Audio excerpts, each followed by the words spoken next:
Hey, phony homies! It's time for episode 9 of season 5 of the Fake Football Guys show. I'm your host, Giancarlo Campos, and we have a jam-packed show for you. On today's episode, we discuss the starts, the locks of the week, really, and a lot more. Are you ready? Let's go.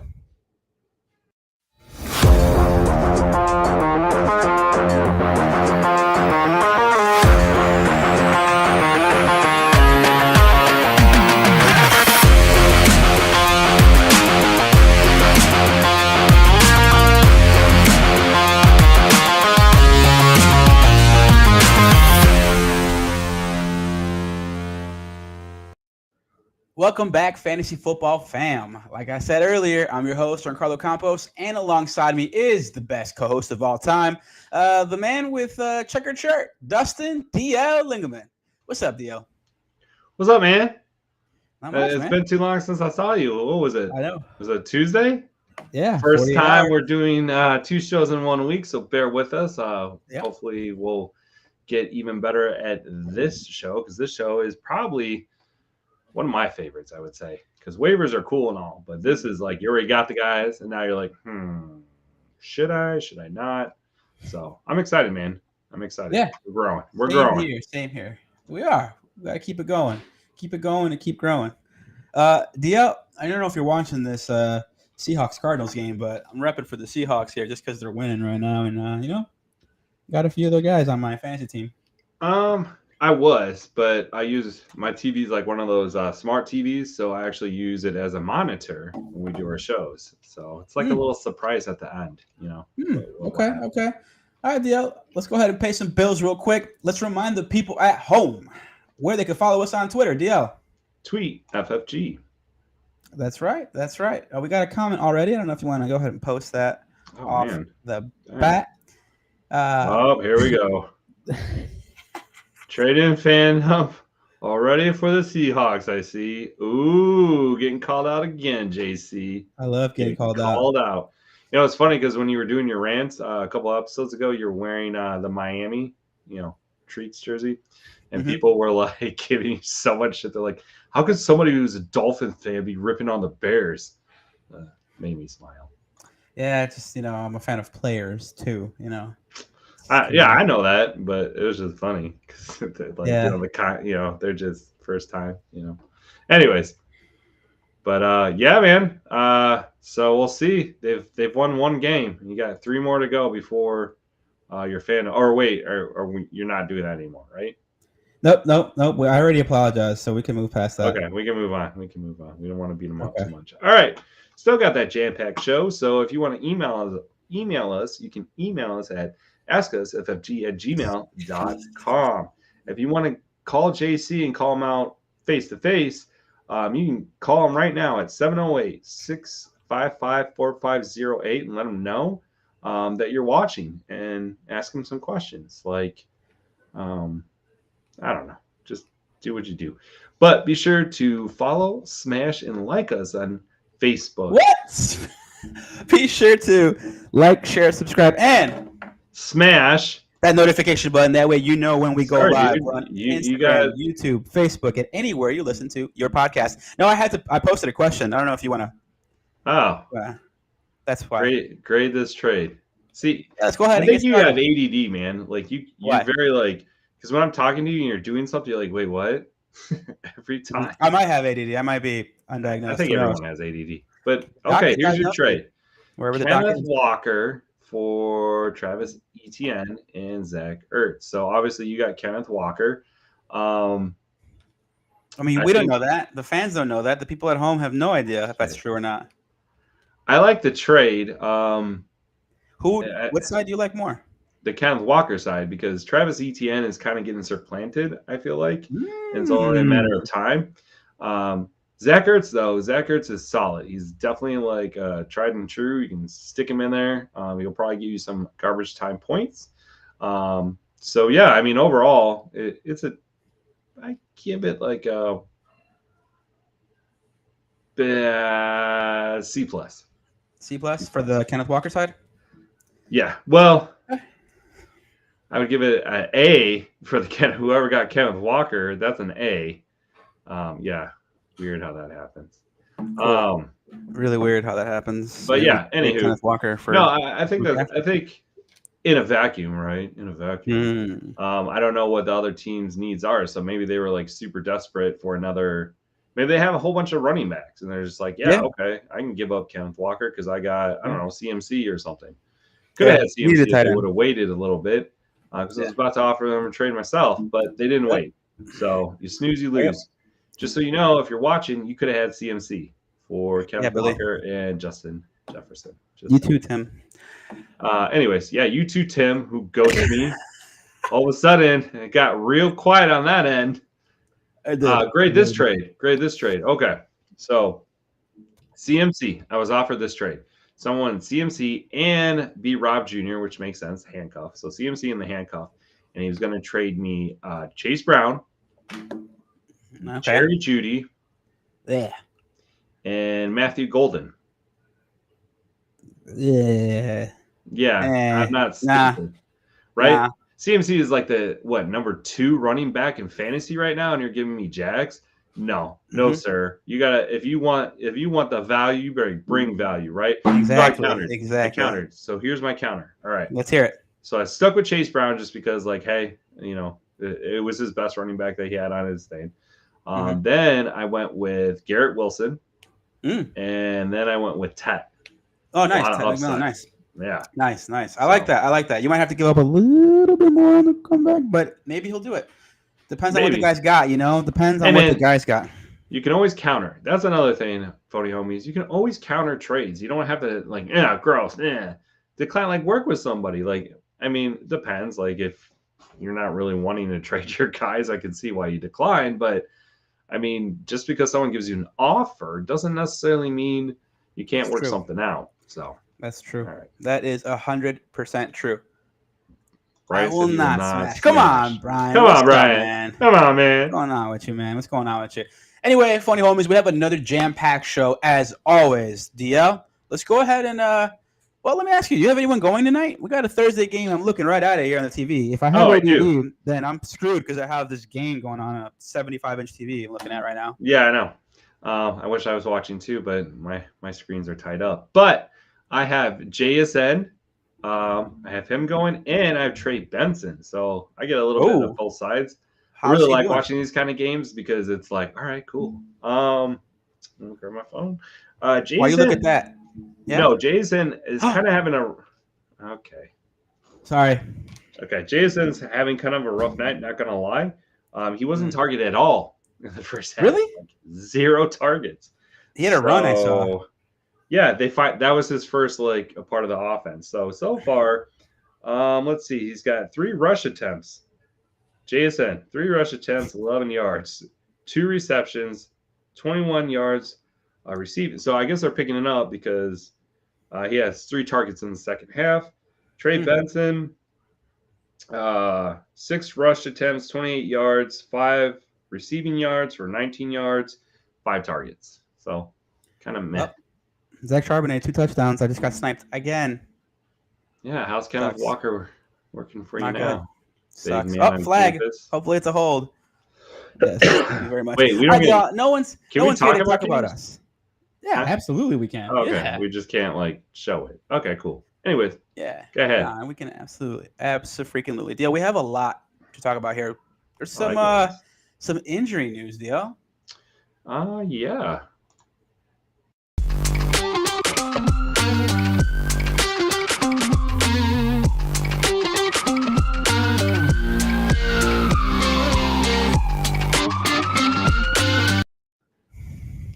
Man, I wish my beard was still that dark. It's not that dark anymore. Yeah. Anyways, I got the white going on. Should I? I got double whites, dude. Double whites now. Would you pluck them? What would you do? Let them go, bro. Yeah. You're getting old.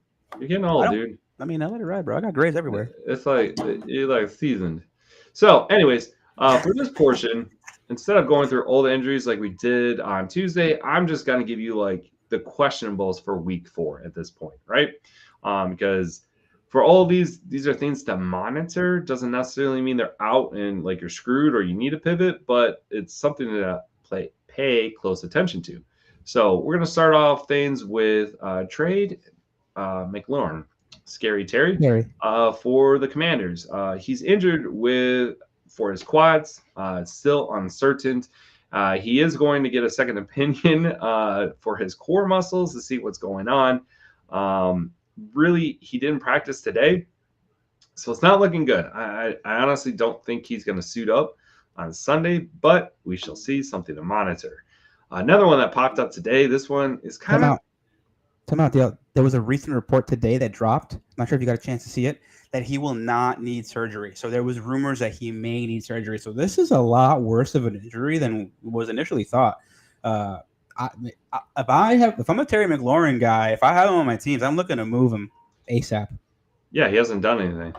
Nothing. And not only that, it's kind of like last year. Remember, like I think Jamar and CD sat out, right? And then I want to say CD got injured like right off the bat too. So I wonder if that's playing a role because he wasn't in training camp and he was sitting out and blah blah blah. Anyways, okay. Thanks for the breaking news. Yeah, sorry. Yep.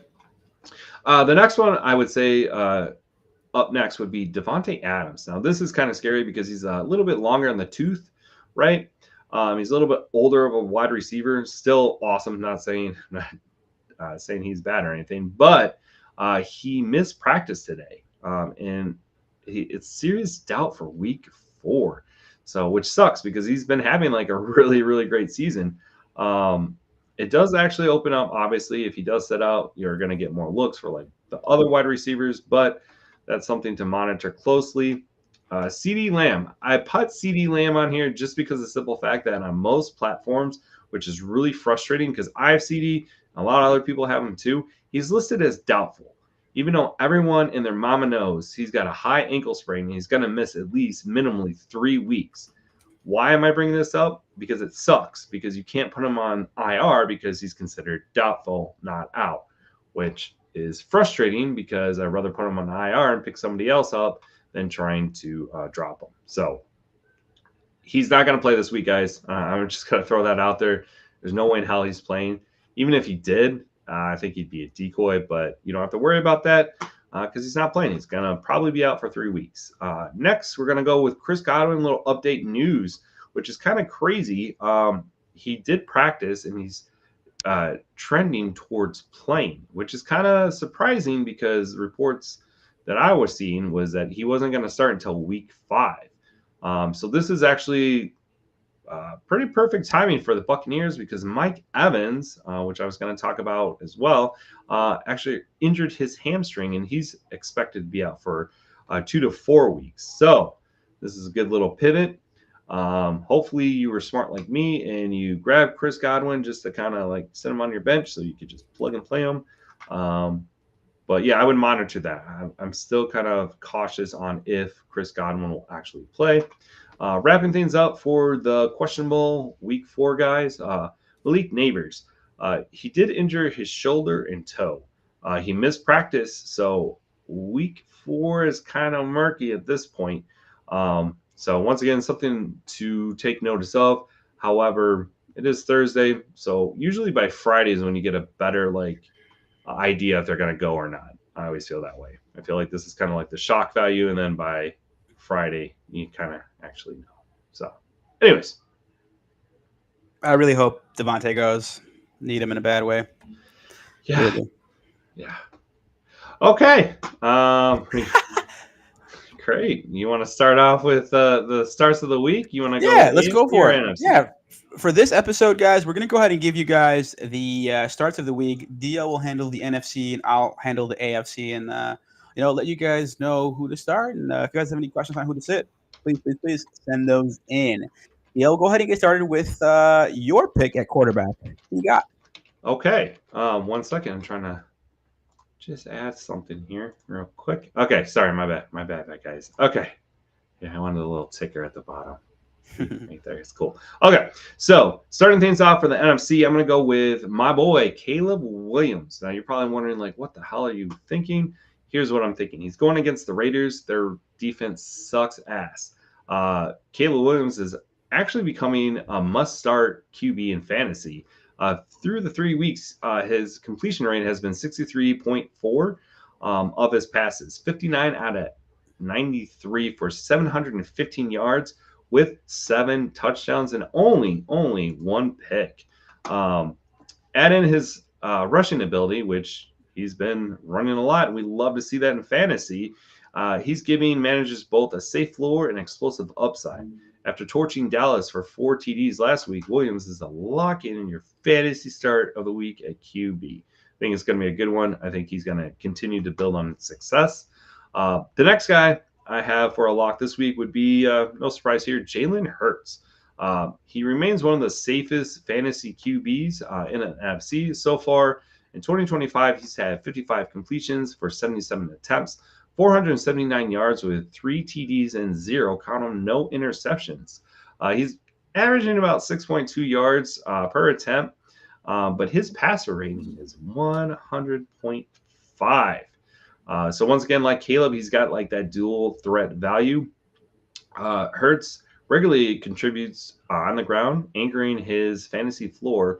Over the 2024-2025 stretch, he has thrown for 3,382 yards, 21 TDs, just 5 interceptions in 18 games.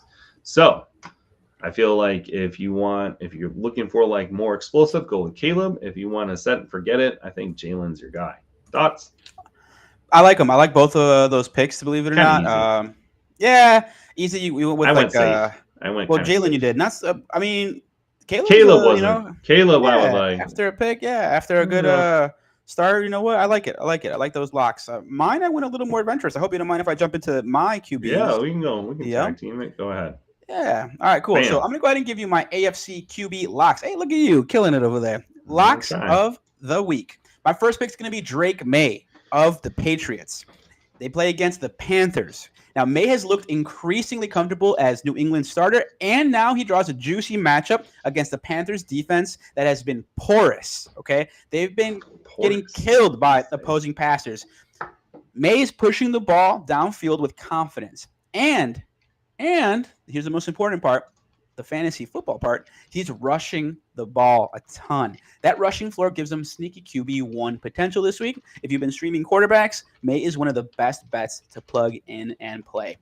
My next guy, continuing on the trend of rushing, is Justin Fields, Jets QB. They take on the Dolphins this week. Fields hasn't been perfect, and honestly, he's been hurt. You know, he missed a game because of concussion, but he is showing signs of settling in a Jets defense, especially with his legs. The Dolphins defense has been vulnerable against dual threat quarterbacks, which sets up Fields for one of his better fantasy weeks. If he's out there in shallower leagues, he's worth grabbing. And if you got him, throw him in there because I do think he's going to be a lock of the week. You can already chalk in 20-plus points for Justin Fields. Deal? Love it. Yeah, I have Justin Fields as a backup in a lot of my different leagues. I've been actually, so this would be a good question. I have Dak. Right? Mm-hmm. So I have Dak and I have Justin Fields. And Justin Fields had said he passed or he's gone through concussion protocol. I think there's like one more like area that he still has to pass, but it looks like he's going to play. Question to you. Who would you start, Dak or Fields? All right. So we got the Cowboys against who? Against the Green Bay Packers, Monday night. Oh, man. I go Fields against the Dolphins. Yeah. That's what I was thinking. But I got burned. I got burned before Justin Fields. Remember, he had a great start against the Steelers. And then he got just doused. The Bears defense looked really good against that Cowboys offense. I think. And here's the thing. The Green Bay defense is way better than the Bears defense. I'll tell you that. Oh, hell yeah, it is. They're going to put pressure on Dak. He might have one of his worst games this season against that Green Bay. Revenge game. Yeah, man. Those Packers-Cowboys games are always fun. That's going to be a fun game. But this is going to be even more because Jerry Jones was like, oh, yeah, we don't need, hurricanes at all. And anyways. Yeah, right. Oh, man, I hope Micah eats. I'm never going to root for the Packers, but I want revenge. I want Micah to get revenge against Jerry Jones. I really do. I do, too, because that was kind of bullshit. Anyways. It would be awesome. A 3-0 game, right, where the Cowboys win 3-0, and then Micah has like 5 sacks. That'd make me happy. Okay. I'm okay with that. Yeah, Cowboys win 3-0. I hate the Cowboys too.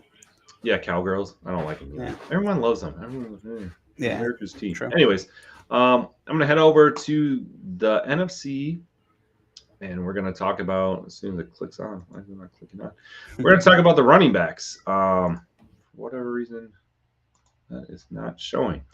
Okay. Anyways, Gonna move on. So first running back that I'm excited to talk about, and I think everyone else is too, because he probably drafted him super early, is Bijan Robinson.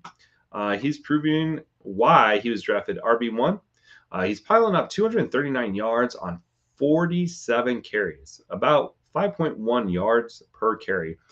And dual threat in the passing game, he's caught 14 passes for 164 yards and a touchdown, including a highlight 50-yard. Over the 24-25 years, he's already stacked up 1,695 rushing yards and 16 total touchdowns in just 20 games. He's literally game script proof, and I think he's going to eat again. If you look at Atlanta right now, they really haven't got their passing game going. So he is their offense. So yeah, I expect another high volume output by Bijan. The next guy that everyone's probably excited about as well too is Saquon Barkley. Once again, he is the offense. They love to run the ball and just slam it down your throat. Saquon remains a workhorse and a focal point on the Phillies offense. While in 2025, stat lines is evolving, projecting, remaining strong. He's expected to flirt with 1,500 rushing yards and double-digit touchdowns this year. So he's firmly the RB1 consideration. Obviously, he's just tacking on. I don't think the Madden curse has really affected him at all. And the way that Philly is running their offense, he's always a part of it. What do you think, JC? I like those two calls. I mean, they're easy money calls. I think both those guys are going to kill. I really do like Saquon this week. I mean, but both of those guys are going to be top 5 guys, however you slice it, whatever, AFC, NFC, doesn't matter. I do want to say Marvin Harrison caught a touchdown, so he lives. He's alive. He's out there. We got a question. Yeah. So what's up, gents? From Jorge. I got offered Jay Chase, so I'm guessing Jamar Chase, for Mbuka and Golden. Your thoughts? Thank you. Man. I would do that. I would pull the trigger on that. There's a high upside. The Cincinnati Bengals are looking, I don't know, man. It's bad, bro. I don't know, bro. And I'm bummed because I got a lot of Jamar Chase in most of my leagues. I was like, hell yeah, you guys are stupid. But I'm the one wearing egg on my face because the last 2 games, Jamar hasn't showed up, or really just the offense. Obviously, that's because of quarterback play. Without Burrow, you thought Browning was just gonna kind of step in, maybe it's been bad, man. I thought it'd be a little bit of not a little bit, but obviously not Burrow, but not this bad. I think Jamar got 3 points last week. I was like, what? Yeah, I would do that, man. I would do that. Yep. I would go out and trade for Jamar Chase. Here's what I'll say. Yeah, Jake Browning is a super downgrade, but yeah, you could buy him low right now. I still think, however you slice it, he's going to be a top 8 wide receiver. If he had Burrow, he's top 2, probably number 1. Let's be real. But with Browning, let's just say this, okay? So Browning had 16 targets. He targeted him 16 times in week 2. 16 times, and he caught 14 balls. That's elite usage. He had 165 yards in week 2. Week 3, people are freaking out because they played they played the Vikings, and they lost. They only scored 10 points. We know as NFC North fans that the Vikings have a really good defense. You saw what they did to the Bears, So not surprised that they made the Bengals look horrible, and that the Chase had a bad game. The Vikings are a good defense. So I expect them to bounce back, the Bengals, and I expect Browning to bounce back and Jamar Chase to put up numbers. I would absolutely get Jamar Chase. I would keep him. I would trade for him in every league. Yeah, I mean, like I said, it's like anything. The offense has to gel again. Browning, it's hard just stepping into that role and be like, all right, let's go, and you haven't had as many reps. You haven't really had time to really gel with the offense. So I agree. I think it's going to be a little bit more of a bounce back this week. Okay. All right, Theo. That's right. I'll jump over to the AFC running backs. I'm going to go ahead and recommend a guy who's been underperforming, a guy that a lot of people are freaking out about, and they're ringing the panic alarms. I'm going to tell you now, turn those panic alarms off, because this week, Ashton Genty is a must start, and he plays against the Chicago Bears. Okay? Crazy Bears fan here talking about the opposing team being a must start. But Gentry continues to prove that his explosiveness does translate to the NFL. He's carving out more touches, and he's looked like a dynamic running back. However, the numbers don't quite tell the story. He has been underperforming and hasn't had an opportunity to really show what he can do. This week against the Bears, all of that changes. The Bears have one of the worst pass defenses and run defenses, which Gentry can do both. He can catch balls out of the backfield and is an elite runner. I expect Gentry to have a huge week. You can go ahead and chalk him in for 15-plus points against the Bears. Next guy I'm going to recommend is Tony Pollard of the Titans. They play against the Texans this week. Pollard has been a little underwhelming compared to the expectations, especially with Tajay Spears out. He's coming back soon, so this might be the last chance for Pollard to go off. But this is the exact week to buy in. The Texans' run defense has sprung leaks, and Pollard is still commanding a strong workload. If a frustrated manager dropped him or wants to move him, go ahead and scoop him, try to trade for him, because this week it's a get-right game for him. I expect him to have a big game against that low-ranked Texans defense. DL? Yeah, I totally agree. Sorry, I'm just blowing up these chats because we got some people from my home league in here, just talking about like trade offers, right? So Brian Solar, who I'm going up against, he offered me, he wanted to get Juwan Jennings, and he offered me the Baltimore defense and Josh Downs. And I was like, oh, hell no. So I offered him Juwan Jennings for Treek. I thought that was a good one. Grade that trade. Nah. No? That's not a good trade. No. The other trade's worse, though. Well, exactly. Well, that's why I did it, because it's like, if you're going to give me a bad trade, I'll counter with an even worse trade. Yeah. Anyways, so flipping over to my wide receivers for the NFC, first guy, no surprise here, Puka Nacua. He's going to go against the Indianapolis Colts, not Indy Colts, Indianapolis. Got to make sure I say it right. Puka continues to shine as one of the NFC's most reliable wideouts. So far in 2025, he's had 29 receptions on 35 targets for 330 yards average. So that's 11.5 yards per catch. He also adds value on the ground, 3 carries for 52 yards and a rushing score. Even without a rushing TD, Nakua's volume and yardage floor makes him a must-start in wide receiver 1 this week. No surprise here. I think he's like probably top 5 wide receivers right now in fantasy. So if you grab him, good for you. Next guy, thought I'd shake it up, not be so obvious, but I'm going to go with Justin Jefferson. I know what you're thinking, like, what the heck? Why Justin Jefferson? He's been kind of quiet this year. However, I still think he continues to cement his status with absolute eliteness.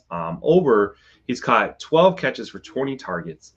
He's had 200 yards, 66.7 yards per game. And yards per catch is around 16.7. He's only had 1 touchdown, but it was 450 yards. So yeah, I think overall he's been kind of quiet, but for whatever reason, he's still scratching out points. And he's still fantasy relevant. He will get there, folks. He will get to those blowout games and so on and so forth. But I think right now, just because of the QB issues that the Vikings are having, makes them a little bit iffy. But I think you can fire him up this week for sure. JC? Cool. I like those guys. Do you know who the Vikings go up against? I'm just curious. That way I know who they got. God damn it. So out of curiosity. I was talking what? We need to know who they're going up against. Yeah, but I was talking the whole time. You couldn't just like look it up? The Steelers. I think they got okay, there Steelers. You go. So he's going to eat because Steelers suck. Yeah, they're not that Their good. defense is pretty shitty, man. It's what happens when you lose a few guys. Not too good. And you pay for other guys that. Yeah, well, I don't know. Ramsey's still home. I think Ramsey's still good.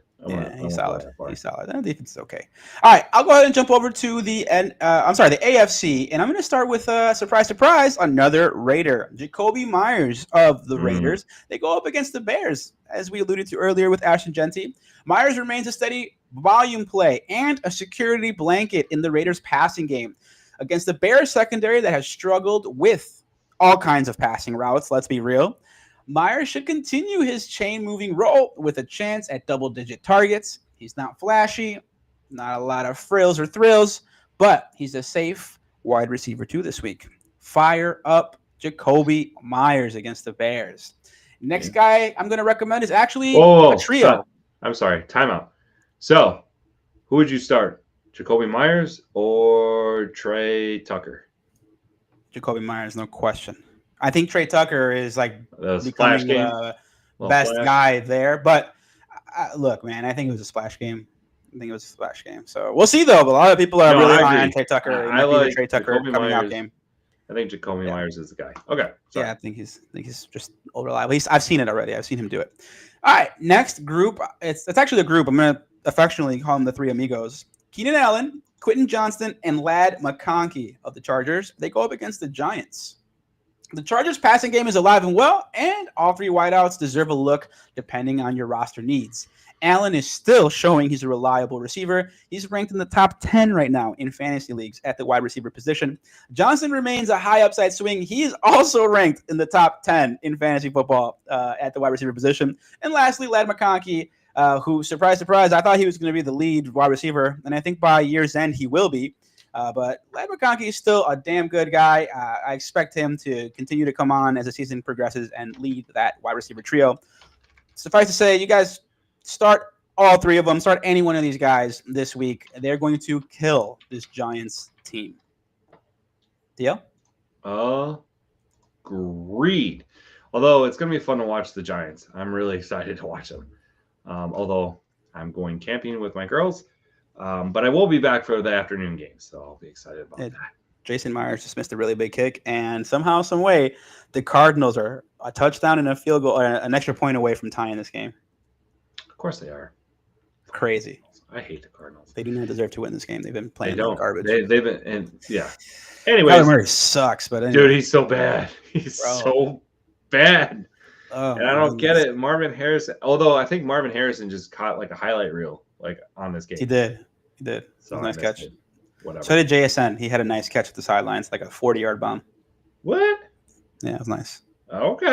It's shaping up to be a decent ending to this garbage game. Yeah. I hope I'm beating the pants off Brian because hopefully. We'll see. Maybe not his pants. Keep your pants on, Brian. All right, let's talk about tight ends for the NFC.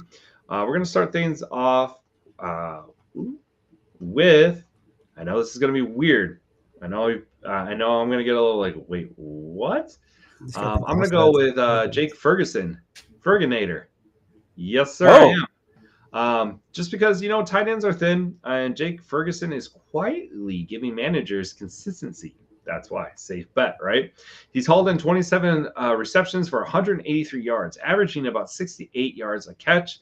He hasn't found the end zone, but his usage points to a TD resurgence coming. With steady volume and one of the league's best passing attacks, Ferguson is a sneaky solid fantasy start of the week at tight end. The other reason why I'm excited about Ferguson is because CeeDee Lamb, even though he's considered doubtful, I don't think he will play. So someone is going to have to get the balls. And it's either going to be George Pickens, which I would start as well too at wide receiver for that game, or Jake Ferguson. And if I'm not mistaken, I think the Green Bay Packers are they give up the 7th most points to tight ends. So that's why I was really excited about him. Anyways, moving on, wrapping things up. With tight ends, Brock Bowers for the Raiders, right? He's playing against the Bears. Obviously, huge fan, right, of the Bears. But they just, they're kind of getting, I would say they're a little bit thin when it comes to cornerbacks. So I think Brock Bowers is definitely going to have some targets thrown his way. He is one of the most electrifying tight ends in 2025. He's already shown why he's not just a rookie fluke. Through 3 games, he's had 14 receptions for 179 yards, averaging about 12.8 yards per catch. I think he actually gets a touchdown this game. And the PFF grade for 2025 is at 76.7, setting him among the top tight ends grades for PFF. So that's what I think. JC. Cool. I like those. I especially You. like your Jake Ferguson pick. I Yeah. know, right? Mhm. That's a Right? good one. You can tell after a while. I'm like, dude, I can't just say all this like bullshit. I gotta give like somebody like some hope Yeah, hell because, yeah. Yeah, like, because all studs. Too easy, like my guy. everyone who has Bajan, like, oh yeah, I was thinking about Yeah. sleeping him. No, you weren't. No, So, you anyways, weren't. go ahead. Never. All right, let's jump over to the NFC. I'm going to go ahead and recommend, AFC. I'm sorry, the AFC. Dalton Kincaid of the Bills. His next game is against the lowly Saints. Kincaid has finally started to command the kind of volume that, all of us fantasy people have been wanting and expecting. Now, the reason is defenses are absolutely keying in on Stephon Diggs, and it's opening up a lot of opportunity for Kincaid to become the safety valve in critical spots. The Saints have been shaky against athletic tight ends, so Kincaid enters week 4 as a top 8 option with legitimate breakout potential. Expect Kincaid to get you 10 plus points this week against the Saints. Yep. That's it? You only had one tight end?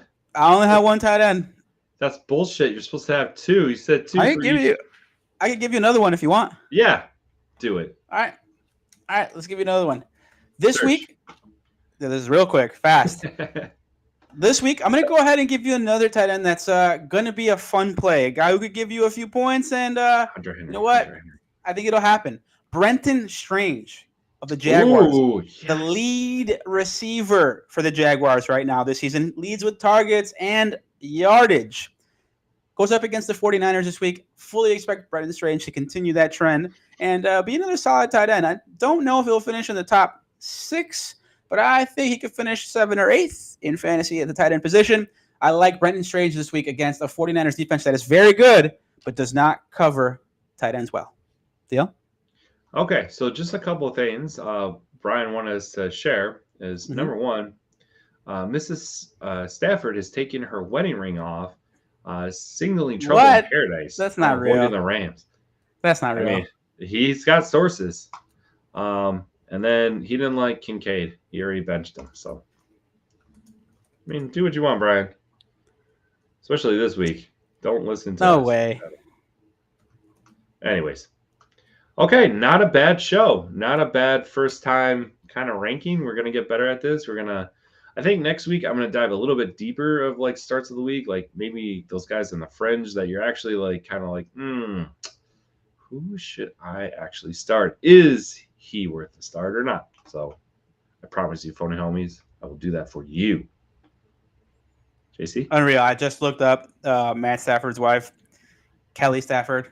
Yes. Respect, Matt. Respect. Not going to say anything bad, but people.com, top, here's the headline.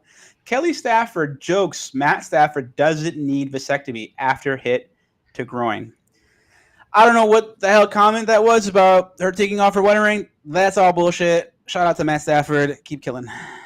And hopefully Devontae Adams kills too. I mean, screw me over. I'm getting my advice from People Magazine now. This guy, see what I'm saying? Ridiculous. Absolutely. Yeah. You know, it is ridiculous. But I will say, Mrs. Stafford, I mean, she's made some comments with. She's made some comments before. That's all I was going to say. I'm not going to say nothing. I don't want to talk about nobody. I didn't say anything bad. I just said she's made some comments before. You can look it up on Twitter. We're going to get Stafford on the show. I don't want to say nothing bad about nobody's wife.